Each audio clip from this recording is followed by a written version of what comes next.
Just because I'm Latinx or Chicana and another individual identifies as Latinx or Chicana, we could be completely different, polar opposites, and that's okay. That is the whole point. We gotta make new history, we gotta make our history.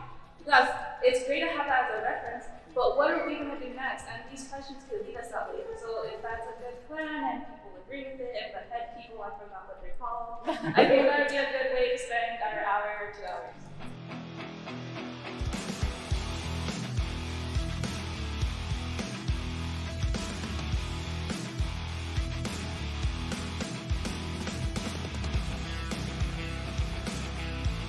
What was highlighted was like right-wing folks and their racist language. I need to highlight that it's left-wing. It was the Clintons, the most recent, that was where the welfare queen came in at. And who does that look like? Who they can make policy?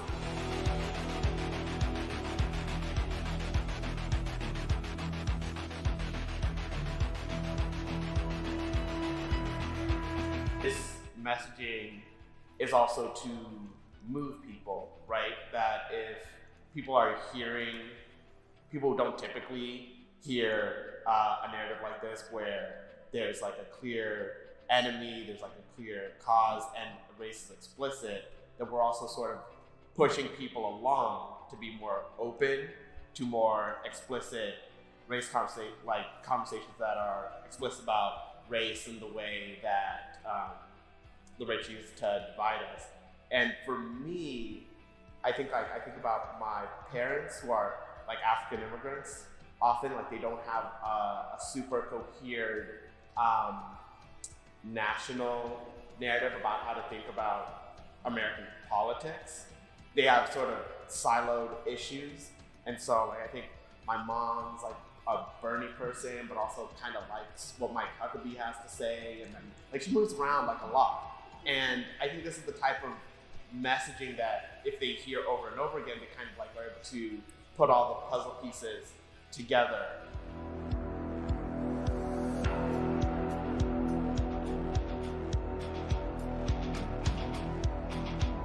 I live in White Swan, and the community where I come from is very remote, isolated in an unincorporated community.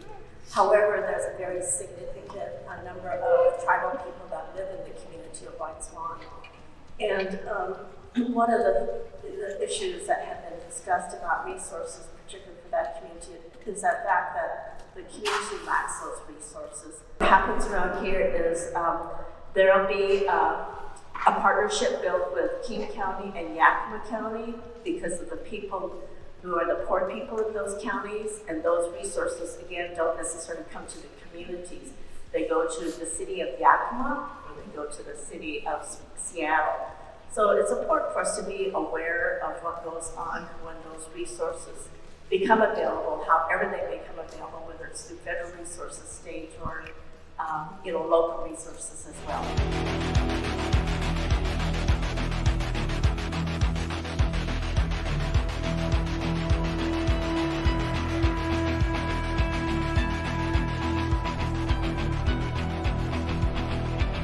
My name is Nicole Vallestero, Keenan. I'm from Seattle. I am the executive director of Puget Sound Sage and the executive director of Amplify. Mm-hmm. And so you're one of the coordinators here. Yeah, I was on the planning committee, or I'm a member of the planning committee. There's 7 folks on the planning committee, and why we came together was we wanted to stitch together all of the different organizations led by Black folks, Indigenous folks, API folks, Latinx folks, and everyone who is experiencing marginalization as a person of color.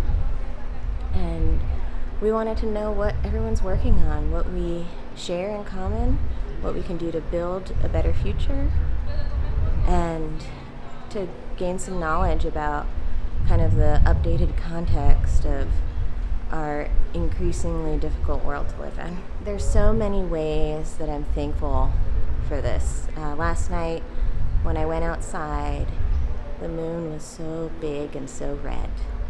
And when I came inside, there's a bunch of folks singing, having conversations about, the things that we have been through and building like joy in this work. One of the things that I'm most thankful for is understanding how the grief of the experiences we've been through help us feel joy so much more, and also help us create specific strategies on how we're going to move forward. And that's what's happening right now. We have some examples of ways that we've worked together in the past year to get ready for this meeting. I'm also hoping that it's really fun for folks, and that it becomes something about, often you have to address grief to find joy. And I hope that in the next one, we create space for people to do that. I've been working with a network of people of color nonprofits. We're hosting this kind of day and a half summit, talking about building political power for people of color. And so this is the first of its kind that's taken place. Well, not the first of its kind, but lately, there's been organized in the past, but we need to update ourselves and come together in solidarity. And so we thought it's about time we came together again. And so we've come to Yakama Nation's hosting a day and a half summit about building political power in Washington State. So next steps, for Indian country, are really, really great summit here we had, people of color coming together.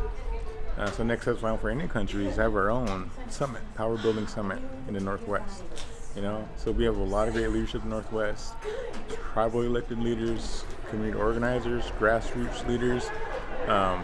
And so I want to bring them together and figure out how we can take the next step and, getting more greater representation at all levels of government. And so passing legislation, getting folks elected. And so that's kind of next steps for Indian country in the Northwest.